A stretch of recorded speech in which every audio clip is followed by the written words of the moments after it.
খবর শুনছেন অসম বার্তা চ্যানেল থেকে। আজ 16 অক্টোবর। শুরুতেই শুনে নিন হেডলাইন্স। বাক্সায় তীব্র সংঘর্ষে উত্তেজনা, পুলিশের গুলিতে আহত দীপক এখন সংকটমুক্ত। আহতের সংখ্যা 60-এরও বেশি। জুবিন গার্গের মৃত্যুর তদন্তে আন্তর্জাতিক সহযোগিতা, সিঙ্গাপুরের ভারপ্রাপ্ত হাই কমিশনারের সঙ্গে মুখ্যমন্ত্রী হিমন্ত বিশ্ব শর্মার বৈঠক। জুবিন গার্গের পরিবারের সঙ্গে সাক্ষাতের জন্য 17 অক্টোবর আসছেন রাহুল গান্ধী। ইম্ফলে জঙ্গি দমনের যৌথ অভিযান, নিষিদ্ধ সংগঠনের 3 সক্রিয় ক্যাডার গ্রেপ্তার। ভাগা শেরখান বেহাল সড়কে আটকে পড়ল গাড়ি, অবরোধ ক্ষুব্ধ জনতার। ক্যাশলেস দেশ গড়তে নতুন পদক্ষেপ, ইন্টারনেট ছাড়া ডিজিটাল লেনদেন চালু। বিস্তারিত খবরে যাওয়ার আগে ভিডিওটিতে একটি লাইক দিন এবং চ্যানেলটি সাবস্ক্রাইব করুন। এখন বিস্তারিত খবর। অসমের বক্সা জেলায় নিকাশি এলাকায় পুলিশ ও সাধারণ মানুষের মধ্যে তীব্র সংঘর্ষের ঘটনা ঘটেছে।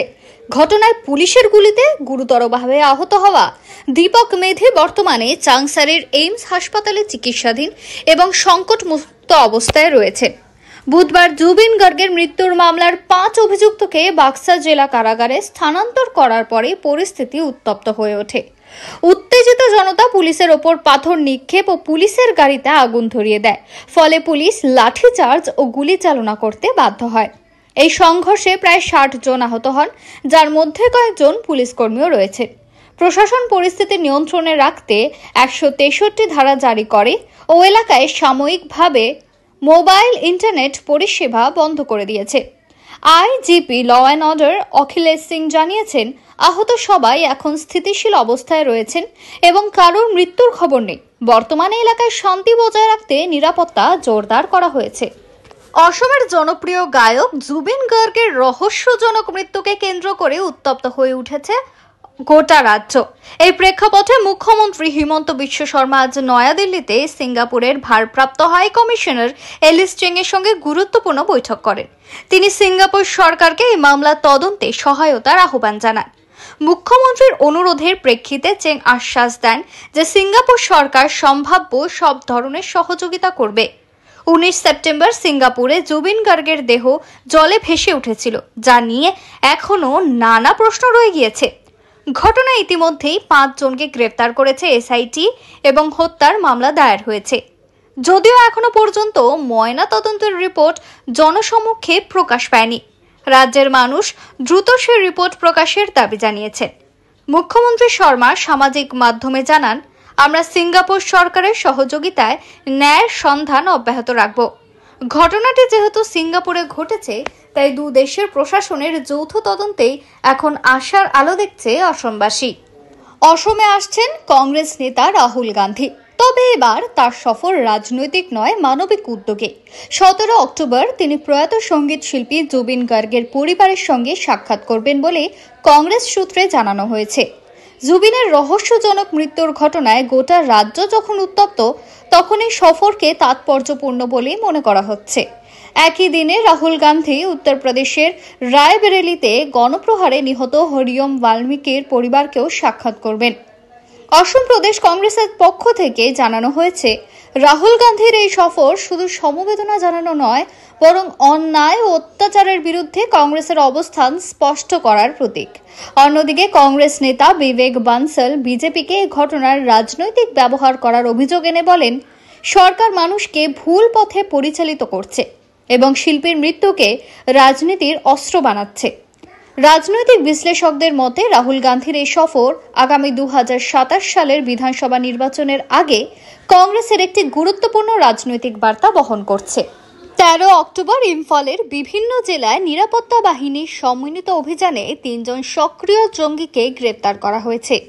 এরা সবাই ভিন্ন ভিন্ন নিষিদ্ধ জঙ্গি সংগঠনের সদস্য বলে নিশ্চিত করেছে নিরাপত্তা বাহিনী।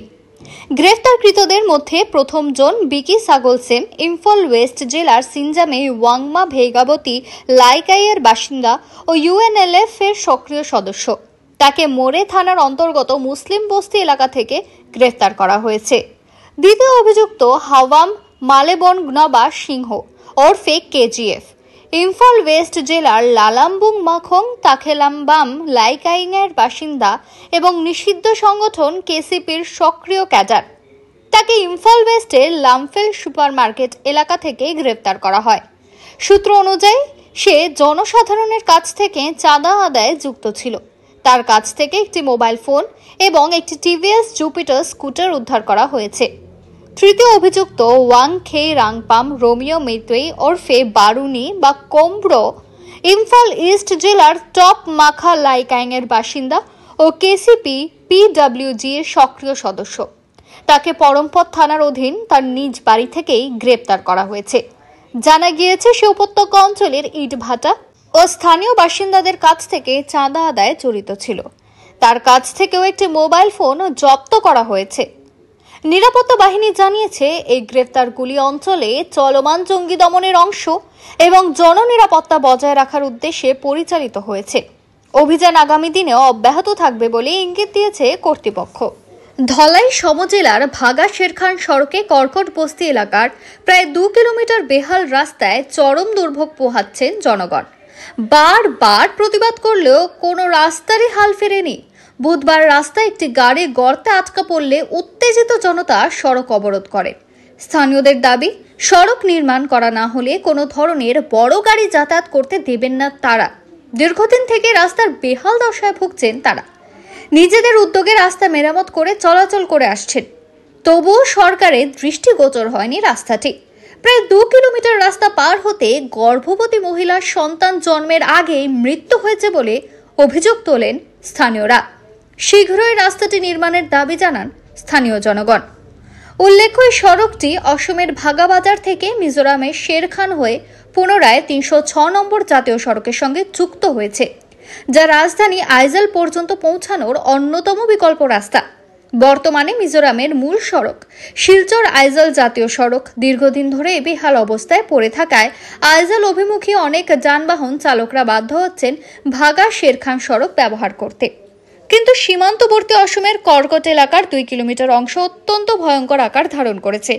সড়কে বড় বড় বিশাল গর্ত সৃষ্টির কারণে প্রায় প্রতিদিনই পণ্যবাহী ট্রাক, যাত্রীবাহী যান ও স্কুল কলেজগামী ছাত্রছাত্রীরা চরম দুর্ভোগের শিকার হচ্ছে। দেশের ডিজিটাল অর্থনীতির যাত্রাকে আরও এক ধাপ এগিয়ে নিয়ে যাওয়ার লক্ষ্য নিয়েছে রিজার্ভ ব্যাংক অফ ইন্ডিয়া বা আরবিআই এর সেন্ট্রাল ব্যাংক ডিজিটাল কারেন্সি অর্থাৎ সিবিডিসি। গত 7 থেকে 9 অক্টোবর মুম্বাইয়ে অনুষ্ঠিত গ্লোবাল ফিনটেক ফেস্টে অফলাইনে ডিজিটাল টাকা চালুর কথা সরকারিভাবে ঘোষণা করল আরবিআই। এই ডিজিটাল নগদের নাম ই-রুপি। তাদের tagline cash but digital. Internet ছাড়াই এই ডিজিটাল মুদ্রা লেনদেন করা যাবে। এই মুদ্রা ব্যবহারকারী ডিজিটাল ওয়ালেটে জমা থাকবে। ইচ্ছে মতো যে কোনো স্থান থেকে তা ব্যবহার করা যাবে। ইন্টারনেট পরিষেবা না থাকলেও এই ই-রুপির মাধ্যমে দেশের যে কোনো প্রান্তে আর্থিক লেনদেন করতে পারবেন আমজনতা। বর্তমানে ইউপিআই পেমেন্টের দৌলতে ডিজিটাল লেনদেনে অভ্যস্ত হয়ে গিয়েছে দেশবাসীর একাংশ। এমনকি অতি অল্প টাকাও ডিজিটাল লেনদেন করা হয়। কিন্তু সুউচ পর্বতে ট্রেকিং এর সময় বা রোড ট্রিপে গিয়ে প্রত্যন্ত এলাকায় মোবাইল সিগন্যাল না পাওয়া গেলে আর পকেটে নগদ না থাকলে আজও বিপদে পড়তে হয়। এমন অবস্থায় মুশকিল আসান আরবিআই এর ডিজিটাল টাকা। এটা নগদের ডিজিটাল রূপ। সাইবার সিকিউরিটি ফ্রেমওয়ার্কের মাধ্যমে তৈরি হওয়ায় এই পদ্ধতিতে টাকা লেনদেন সুরক্ষিত বলেই দাবি আরবিআই এর। অ্যান্ড্রয়েড ও আইফোনে সাপোর্ট করবে এই ওয়ালেট। টাকা লেনদেনে কোনো আলাদা চার্জও কাটবে না। দেশের একাধিক শীর্ষস্থানীয় ব্যাংকে এই পরিষেবার সঙ্গে যুক্ত। কিউআর কোড স্ক্যান করেও ব্যবহার করা যাবে এই ই-রুপি। গুগল বা অ্যাপলের প্লে স্টোর থেকে অ্যাপ ডাউনলোড করলেই শুরু করা যাবে লেনদেন।